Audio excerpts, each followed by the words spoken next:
नमस्कार प्रिय विद्यार्थियों। कल हम लोग सैम्पलिंग टॉपिक पढ़ रहे थे और हमने सैम्पलिंग के कुछ की वर्ड्स जो हैं जो बार बार काम में आते हैं उनके बारे में जानकारी प्राप्त की थी। आज हम टाइप्स ऑफ सैम्पलिंग जो कि बहुत इम्पॉर्टेंट है वो पढ़ने जा रहे हैं। कौन से तरह की सैम्पलिंग होती हैं, which are the different types of sampling.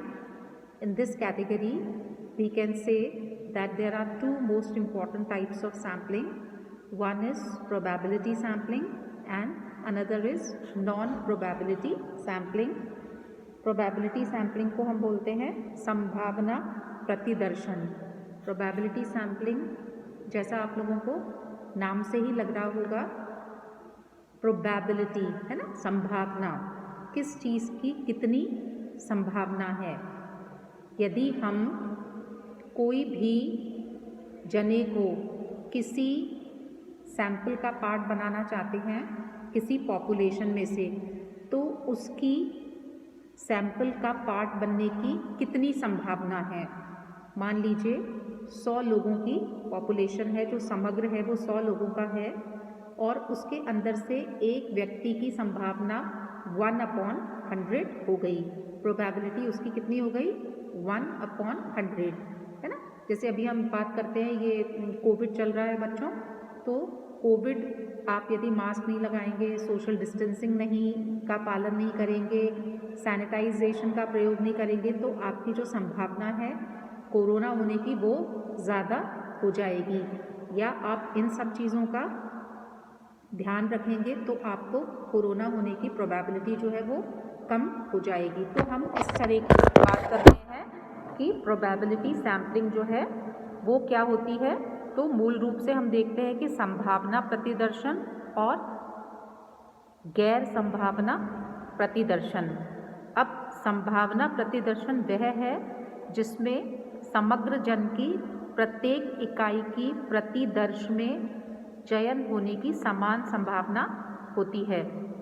इसमें अत्यधिक प्रतिनिधिकता होती है, फिर भी यह खर्चीली विधि है, समय लेने वाली है और अपेक्षाकृत जटिल है, क्योंकि इसमें बड़े आकार के प्रतिदर्श की आवश्यकता होती है और चयनित इकाइयाँ आमतौर पर बिखरी हुई होती हैं।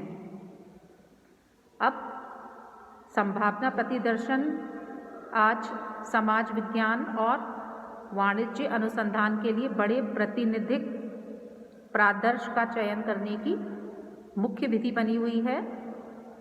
फिर भी अनेक अनुसंधान स्थितियों में, विशेष रूप से जहां अध्ययन किए जाने वाले व्यक्तियों की कोई सूची न हो, संभावना प्रतिदर्शन कठिन होता है और उसका उपयोग अनुपयुक्त होता है। ऐसे अनुसंधानों में गैर संभावना उपयुक्त होता है, मतलब कहाँ पर हमको प्रोबेबिलिटी सैम्पलिंग का उपयोग करना है और कहाँ पर हमको नॉन प्रोबेबिलिटी सैम्पलिंग का उपयोग करना है। दोनों प्रमुख प्रकार के प्रतिदर्शनों के विविध रूप उसकी हम बात करेंगे। जैसे सबसे पहले हम कहते हैं कि सिंपल रैंडम सैम्पलिंग। इस प्रतिदर्शन में प्रतिदर्श इकाइयों का चयन अनेक विधियों से होता है, जैसे लॉटरी डालकर, आंख बंद करके निकालकर, टिपेट की तालिकाएं, कंप्यूटर या व्यक्ति पहचान संख्या या नाम के प्रथम अक्षर से कोई भी तरीका हम इस्तेमाल कर सकते हैं।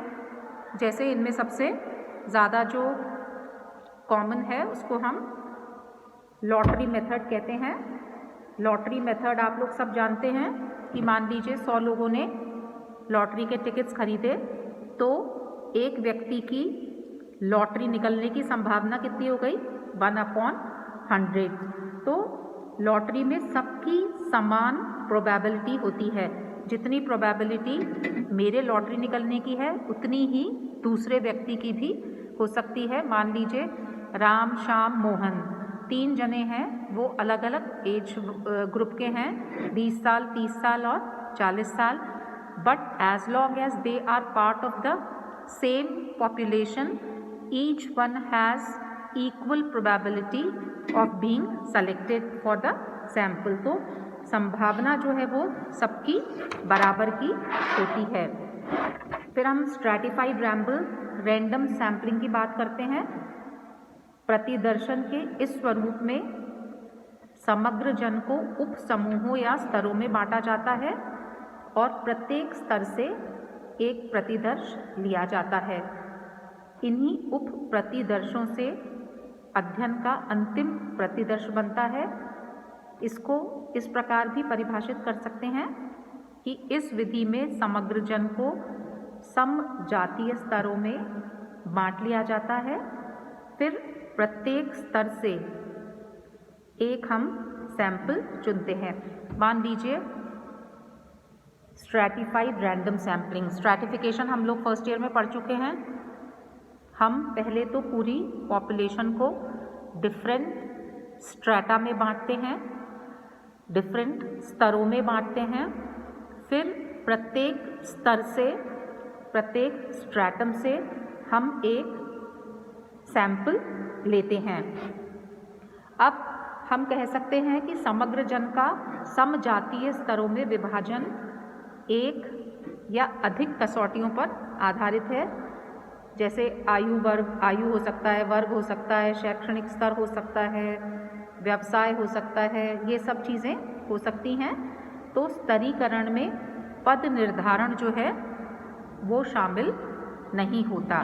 तो स्ट्रैटिफाइड रैंडम सैम्पलिंग जो है वो बहुत अधिक काम में आती है। उसके बाद हम बात करते हैं सिस्टमैटिक सैम्पलिंग की, व्यवस्थित प्रतिदर्शन। इस प्रतिदर्शन में पूर्व निर्धारित व्यक्तियों की सूची में से प्रत्येक वे व्यक्ति लेकर घटकों को एकत्र करना होता है। जैसे हम कह सकते हैं सिस्टमैटिक सैंपल में n एक संख्या है जिसे प्रतिदर्शन अंतराल कहा जाता है।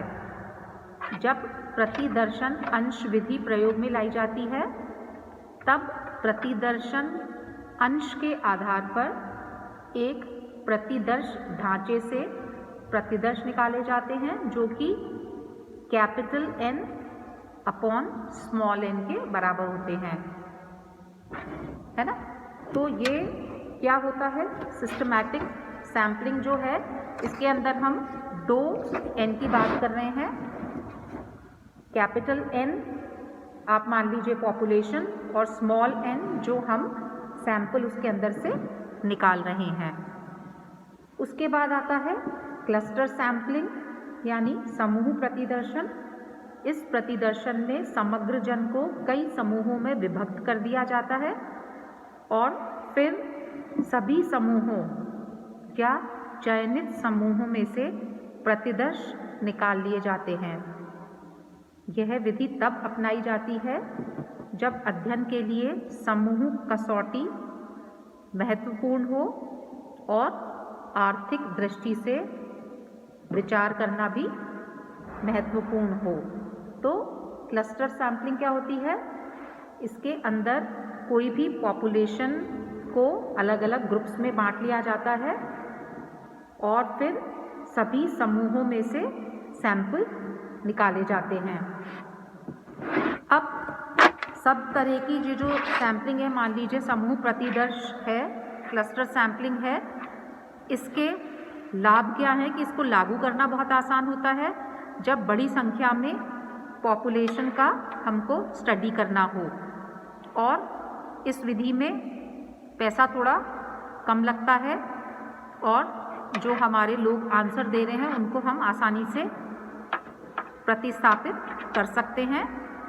एक इसका फ़ायदा बहुत बड़ा ये है कि ये फ्लैक्सिबल है, इसमें लचीलापन संभव है। अब ये तो हो गई इसकी खूबियाँ, अब इसकी कुछ कमियाँ भी हैं।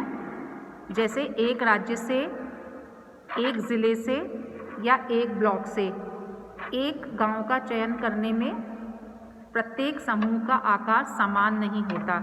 मान लीजिए आप अजमेर से कोई सैंपल ले रहे हैं फिर आप ब्यावर से ले रहे हैं, फिर किशनगढ़ से ले रहे हैं, तो सबका समूह ज़रूरी नहीं है कि समान ही नंबर हो। फिर है ज़िला या गांव या छोटे, मध्यम या बड़े आकार के हो सकते हैं। तो इस तरह की सिमिलैरिटी जो है वो मेंटेन करना मुश्किल है। अब समूह प्रतिदर्शन और स्तरीकृत प्रतिदर्शन में क्या अंतर होगा कि समूह प्रतिदर्शन में तो समजातीय समूहों का वर्गीकरण विषम जातीय समूहों में किया जाता है, जबकि स्तरीकृत प्रतिदर्शन में विषम जातीय समूह समजातीय इकाइयों में स्तरीकृत किए जाते हैं। ये क्या हो गया? This is the difference between cluster sampling and stratified sampling. तो जिस भी किसी सैम्पलिंग के हम फ़ायदे देखते हैं, साथ में उनके कुछ एक ड्रॉबैक्स भी होते हैं। Thank you.